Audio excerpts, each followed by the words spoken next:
قرآن خوانی ہو رہی ہے اور یہ 10واں ہو رہا ہے اور یہ 40واں ہو رہا ہے اور یہ برسی ہو رہی ہے، ان کا کوئی ثبوت نہیں ہے کتاب و سنت کے اندر، یہ بدعت ہو گئی۔ تو اسی طریقے سے بدعات ہیں۔ البتہ یہ ہے اب اسی طریقے سے ہمارے ہاں ایک نئی رسم چلی ہے، آپ یوم پیدائش منا رہے ہیں، سالگرہ کر رہے ہیں، یہ مغرب سے آئی ہوئی ہماری رسمیں ہیں، یہ کوئی صحابہ کرام سے حضور سے تو ثابت نہیں ہے۔ تو ان چیزوں کے اندر بچنا چاہیے ان سے۔ البتہ یہ ہے کہ ایک ہے کہ جو سائنس کی ڈیولپمنٹ سے ہے، اب کوئی کہتے ہیں صاحب پھر آپ ریل گاڑی میں سفر کیوں کرتے ہیں، وہ تو صحابہ کے اور حضور کے، یہ سائنس کی ترقی سے جو چیزیں آئی ہیں یہ بالکل دوسری چیزیں ہیں، ان میں ثواب کا معاملہ نہیں ہے، یہ تو آپ کی ایک ضرورت ہے جو پوری ہو رہی ہے۔ وہ آپ ہوائی جہاز میں سفر کریں، ٹرین میں سفر کریں، کار میں سفر کریں، یہ جدید ترقیات ہیں، ان سے فائدہ اٹھانا ہے اور ان کو استعمال کرنا ہے، تو یہ اور بات ہے۔ لیکن دین میں کوئی نئی چیز جو حضور اور صحابہ سے ثابت نہ ہو اور اس کو آپ حصول ثواب کی نیت سے کریں، وہ بدعت ہے۔ اب جیسے مثلا حضرت عمر رضی اللہ تعالیٰ عنہ نے اپنے قدم کو بدعت قرار دیا۔ آپ کو معلوم ہے کہ حضور کے زمانے میں تراویح کی نماز کا کوئی رواج نہیں تھا، حضرت ابو بکر کے دور میں بھی نہیں تھا، بلکہ یہ تھا کہ رات کو نماز نوافل ادا کرو اپنے اپنے طور پر،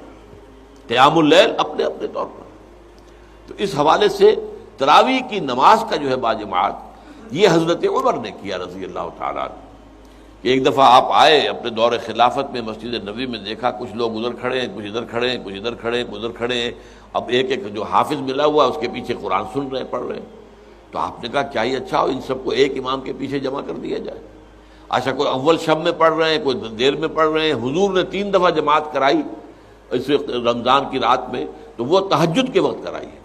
وہ عشاء کے ساتھ نہیں، جو ہم تراویح کہتے ہیں کہ عشاء کے ساتھ ہی 20 رکعت ہم پڑھتے ہیں، یا اہل حدیث حضرات 8 رکعتیں پڑھتے ہیں، تو اس لیے کہ حضور نے تو صرف تہجد کی جگہ پر پڑھائی، تہجد کی 8 رکعتیں ہوتی تھی حضور کی، تو 8 رکعتیں آپ نے پڑھائی۔ لیکن یہ ہے کہ پھر حضرت عمر نے یہ فیصلہ کیا کہ اس طرح کر دیا جائے، اور اس کے بعد یہ ہوا کہ ایک امام ہے، سب لوگ سن رہے ہیں۔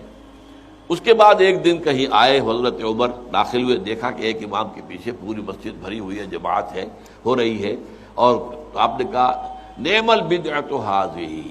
یہ ایک اچھی بدعت ہے جو ہم نے شروع کی ہے۔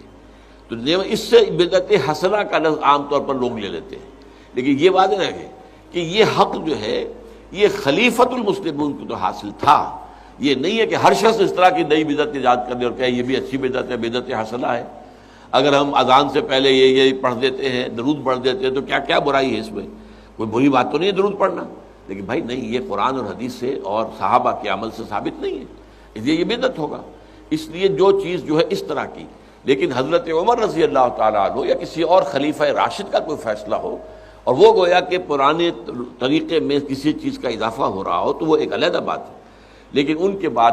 کیونکہ اس میں یہ ما انا علیہ و اصحابی، تو اصحاب حضرت عمر اصحاب میں سے ہیں،